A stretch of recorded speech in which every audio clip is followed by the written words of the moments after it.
Welcome to the Limelight podcast, where authors, entrepreneurs, and thought leaders step forward to share their ideas, stories, and strategies. I'm Clarissa Burt, inviting you into thoughtful dialogue, refined insight, and an esteemed way of living. Hey everybody, it's Clarissa here. We are back in the Limelight, and I am getting my notes out because we have another really great interview today. You know, I love interviewing authors. They have so much to tell. Their stories are amazing and what they're coming to tell us. Especially, I love getting people on there talking to us about health and mindfulness and health, and our brain health is really important, especially as we move into the later years of our lives. I'm now in my late 60s, and I want to make sure that I'm doing everything that I possibly can to be as healthy, as brain healthy as I possibly can, as many of you do. I wanted to bring on someone today that I've recently met who is doing just that. So Lisa Skinner is a behavioral specialist with an expertise in Alzheimer's disease and related dementia. So, you know, if it's not happening to us, it's happening to our parents or people that we know. We hear a lot about it. In her 30-year career working with family members and caregivers, Lisa has taught them how to successfully navigate the many challenges that accompany this heartbreaking disease. She is both a certified dementia practitioner and a certified dementia care trainer through the Alzheimer's Association.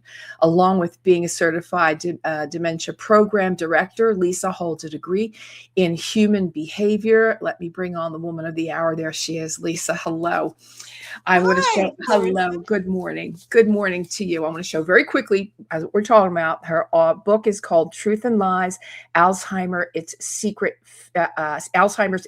Faces. And boy, oh boy, is this is one that I really was excited to get on, on the books. See what I did there? Get on the books. Lisa, it's heartbreaking, as we've said before. It's heartbreaking disease. You working obviously in the sector. Can you tell us a little bit more about it? What are the early signs and stages? What, if anything, can be done to prevent, or let's use the word prevent for the moment? And then what can we do once we know we have it or someone that we're taking care of has it? Absolutely. Yeah, you're right. It is a very heartbreaking disease. And I'm not sure if I told you this already, but not only have I been helping other families navigate the many, many challenges that accompany these diseases, and there are over 100 known brain diseases that cause what we call dementia, which refers to the signs, the symptoms, the behaviors. But I've also had 8 of my own family members who have lived with one of these brain diseases. So I have walked in the shoes of families who are currently going through it, who will at some point possibly go through it. And one of the things that I have seen in the 30 years that I've been doing this professionally, there's kind of been a common denominator between families who really have found themselves thrust into this situation. Yeah. Trust me, it's not something anybody signs up for. No, of course. And the caretaking is I think you have to be a special breed even when you are thrust into caretaking, and that's a whole nother chapter, probably a whole nother podcast, but I digress. Go ahead. Well, and that's true. And the one thing that I have observed and discovered with Alzheimer's disease and related dementia, I can honestly say that it's probably one of the most misunderstood diseases that exist today. How so? And the reason why is because most people associate it with short-term memory loss and extreme confusion. But any of us have been through this, we know it is so much more complex than that. So this was the reason I wrote the book. The first book, the one that you just talked about, is my second book. Okay. My first book, they're very similar. They're a compilation of true stories that I have experienced throughout the 30 years. that I have been doing this professionally. And each story illustrates an actual behavior that shows up as a result of the damage being done to the brain. Yeah. So what we see are hallucinations, and we see delusions or false beliefs. Mm-hmm. Paranoia and suspiciousness are extremely common. Mm. The ability for people to reason things out is Yeah. um, is really changed, and using logic, they Yeah. their ability to do what we call task sequence. So, what I mean by that is the everyday things that we have been doing for decades and have even been conditioned to do as young children that we don't even give a second thought to anymore, like getting up in the morning and brushing our teeth. It's Yeah. just second nature. Right. People living with dementia, once they reach about the mid stage or beyond, might get up in the morning and stare at the toothbrush, and then Yeah. they just don't remember what the What they're supposed to steps do. are Yeah. or Yeah. what that tool is supposed to do for them. These are all the things that really make this disease so difficult for family members and caregivers. Yeah.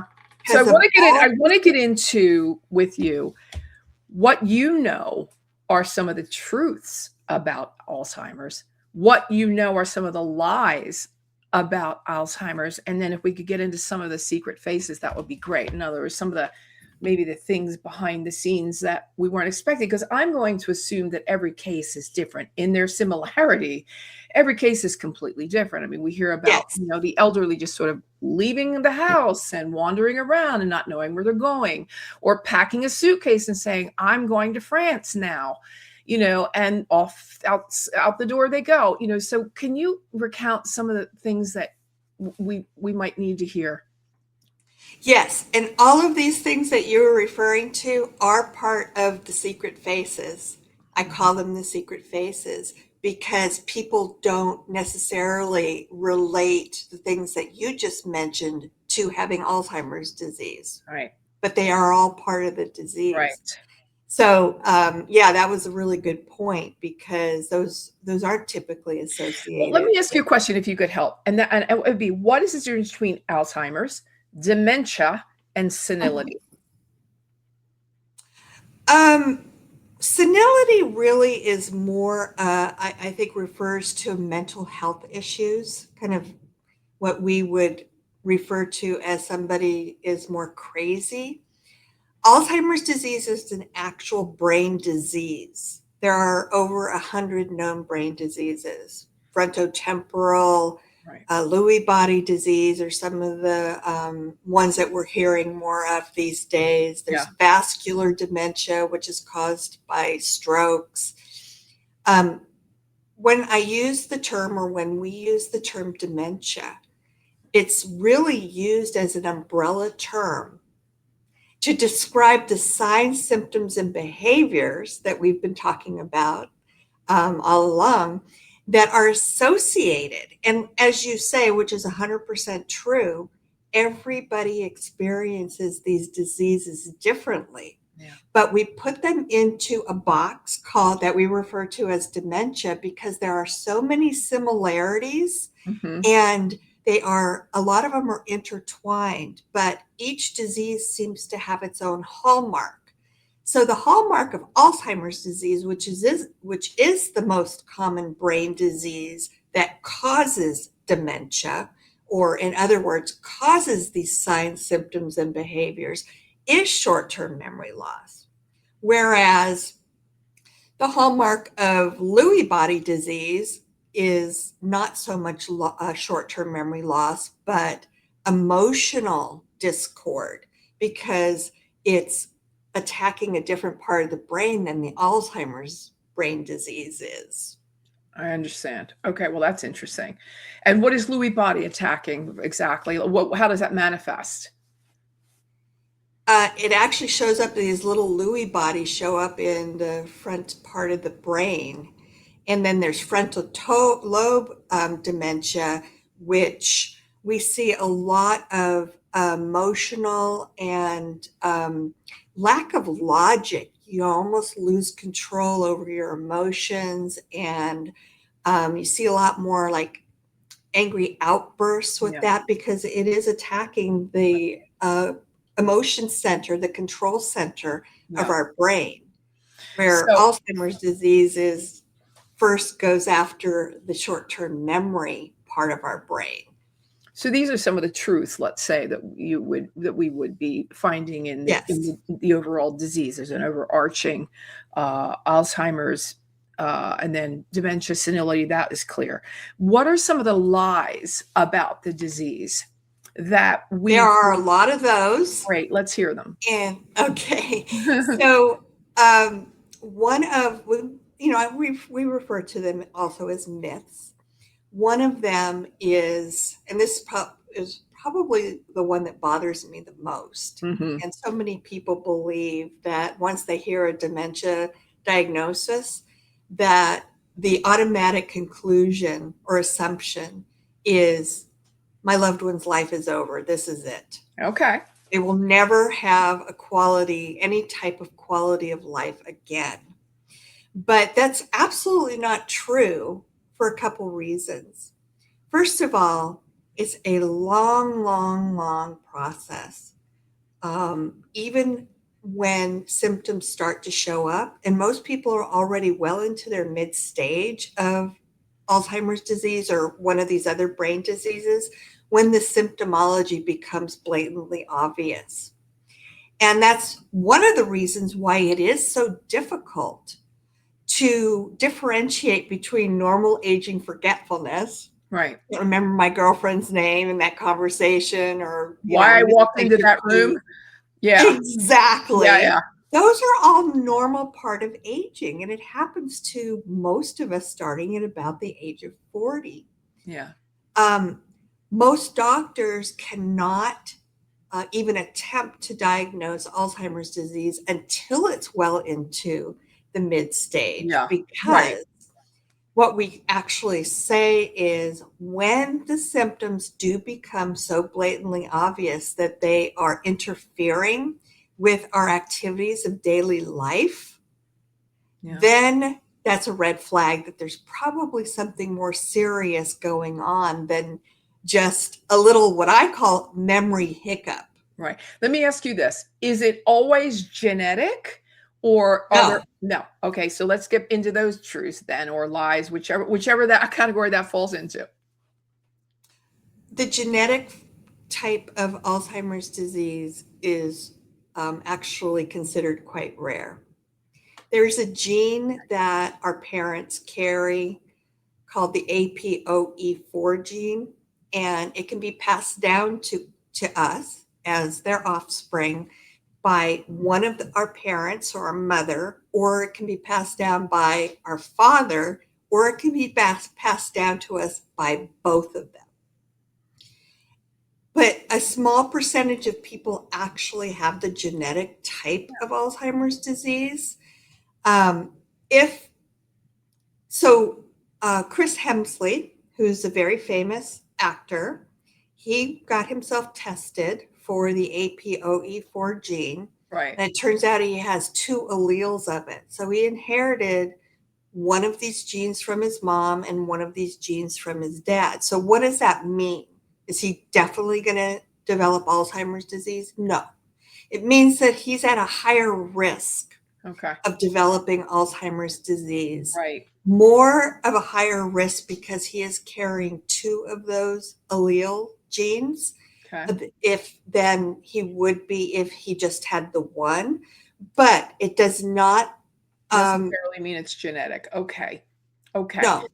There So, are so many risk factors that we know of, and these are based on science-backed studies mhm. that have been going on for decades. And there are risk factors that we call modifiable. That means that we can treat them, we can change. And the Lancet Commission actually just upped their risk factor statistic from things that we can do that can minimize our risk of developing Alzheimer's disease by up to 45%. They just increased that from 40%. Wow. New studies have revealed that it's significant, Right. that how we can possibly minimize our risk by doing certain things. So, yes, and that would be the next question. And so in minimizing the risk, how I'm going to ask, is it what we're eating? Is it, all the things we hear about, the horrible things, the preservatives, the bad foods, the alcohol, for example, as I've understood, is a factor. Is that one of the truths or one of the lies? Those are all truths. So there are 4 non-modifiable risk factors. That's our age. We can't change our age. Right. And the older we get, the higher our risk becomes of developing Alzheimer's disease. We talked about the genetic factor, Right. whether you carry that APOE4 gene. Certain ethnic backgrounds are at a higher risk of developing Alzheimer's disease than others. Can't change that. Which ones are they? And Sorry, you mind telling us which ones they are? The ones that are at the highest risk are Pacific Islanders, Asians, African Americans, and Hispanics. Okay. Are at a higher risk than Caucasians. Okay. And there are reasons why, but probably don't have time to go into that. So those are all the non-modifiable risk factors. Let's get to the fourth one. What was the fourth one? The fourth one, is our gender. Women are known to develop Alzheimer's disease more than men. And it's still a little bit unclear. The science community doesn't know the exact reason. Right. But there's 2 theories. One, men do not go through the same hormonal changes that women do throughout our entire lives, starting with adolescence. And then, the change of life when we're older. Right. And we live longer than men. Okay. But they're still really researching that to find out if maybe there are other underlying reasons. But those are the 2 theories right now. Okay, so then we have the categories of the modifiable risk factors. And they really, the list is exhausting how many risk factors there are. The number 1 risk factor is cardiovascular disease. But this is where this Lancet Commission statistic of being able to minimize by up to 45% will play a role. So cardiovascular disease is treatable under a doctor's care. If you're living with high blood pressure, hypertension, some type of heart condition, all of those are treatable and manageable, especially under a doctor's care. So that would kind of negate that from increasing a person's risk of developing Alzheimer's disease. Right. Some of the ones that we now know that are surprising, and this one is becoming more and more conclusive that it really increases our risk of developing Alzheimer's disease, is hearing loss. What? But again, manageable with hearing aids.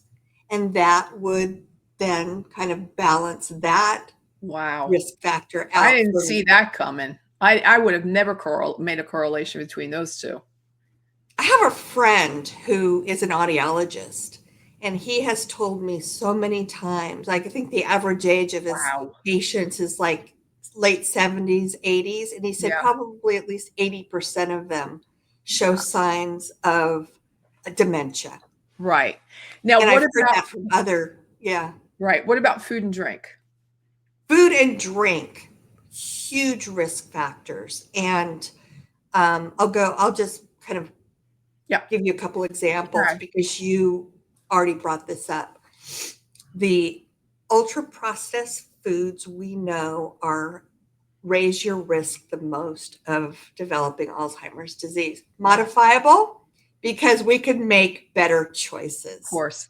The recommendations now for diets are the Mind diet and the Mediterranean diet because they contain, or when you're eating, green leafy vegetables and leaner meats and complex carbohydrates versus simple Yeah. Just carbohydrates. clean eating, But there basically. Yeah. is a correlation. The second is processed foods. So if you understand where I'm going with this, Yeah. any foods that have been altered Yeah. Oh, have yes. been found to increase a person's risk substantially of Wow. developing Alzheimer's Yeah. disease. So that's a lifestyle choice. And people who start, the younger the better, minimize their risk when they become older of developing Alzheimer's disease. And exercise, it has also Huge. been found to make a huge difference. And alcohol? Another one that might surprise you, Clarissa, is sleep apnea. Yeah. Oh, really? Oh, So, so many people suffer from sleep apnea, disrupted sleep. They're not going into the deep cycle of sleep without even knowing it. And what happens is if you don't enter that deep stage of sleep, we actually have like restorative. a cleansing system in our brain Right. that clean out the toxins while we're in this deep state of sleep. And if you're not going into that deep state of sleep, those toxins are staying in your brain and not Yeah. cleansing Yeah. out. Alcohol, I've asked a couple times. Sorry, I was interrupting, but I really would like to know, and I think others would too. Is alcohol as dangerous as they say it is to the Yes. brain? It is. Now, alcohol is a little unusual in that alcohol actually does cause what we call alcohol dementia. Huh. It's its own It has its own category. category. Okay. Yes. Now, the thing with alcohol dementia and the signs, symptoms, and behaviors are mimic the same as Alzheimer's and Lewy body and some of these others. And like, you acknowledged earlier, which is absolute truth, everybody experiences the disease differently. So with alcohol dementia, and this really is probably going to boil down to how much alcohol you consumed Right. and the damage that the alcohol has actually done to your brain. But in some cases, alcohol dementia can be reversed or Oh, wow. stabilized, Okay. where none of these other types of dementia can. They're all progressive, they're all irreversible. Wow. Alcohol dementia is a little unique that way, but not in every case, because if so much damage has been done to the brain Yeah. due to alcohol and drugs Oh, do of this, course. I have didn't the ask same about. Yeah. Of effect, course. Of can course. cause dementia, then yeah, they if somebody goes through a treatment program and it's not too late, then it can be stabilized or reversed, but not for everybody. Well, lots of information there. I do want to remind everybody about your book. Again, it is called Truth and Lies, Alzheimer's. Can I get that right? Yeah, it's Secret Faces. So much to know, so much to be careful with, so much to probably changing we might want to do, and certainly be eating better and being very careful with alcohol, obviously, and many other things. So get the book. Where can everybody find your book, Lisa? The easiest place is on Amazon, and the other fine booksellers also sell it. Right. Very good. Okay. Anything that I didn't ask you that you would like to say? There's a doctor by the name of Dr. Reza Gomi, who just published an article, and it's kind of piggybacks on what we've been saying. And the article really covers a lot of what we've talked about in today's episode, but I just want to make a point that he emphasizes the decisions you make and the lifestyle choices you make at 40 determine your Alzheimer's risk starting at 65. Yeah. So I think that is a pretty compelling statement. Sure. But research is pointing to that, and we can minimize our risk if we start making healthier and more conscientious lifestyle choices, even at 20. But at 40, it's significant Great that time what to start. we do. Yeah. Well, thank you so much, Lisa, for being here with us. It's really great information. And the very last question that I normally ask all of my guests is this, and you cannot answer marriage or children off the table. What would you say that up until now has been your crowning moment? My crowning moment, seriously, is raising awareness about this disease. Right. That's how dedicated I am to doing that, because I don't want other families, if they get a dementia diagnosis in their world, that most people are panicked. They're scrambling around trying to figure out what to do next. Yeah. And I want to be a valuable resource so they don't have to try to, figure it out from square one. So I would say that's it. Lisa Skinner, love your heart. All right. Thank you again for being with us. Stay right there, and I'll be right back. Thanks for listening to this episode of the In the Limelight podcast, intelligent media for the savvy entrepreneur. You'll find my video interviews on YouTube and ClarissaBurt.com, and the audio version of the interviews you can get wherever you get your podcasts. Don't forget to connect with me on social, pretty much anywhere, and do stay well until we meet again in the Limelight.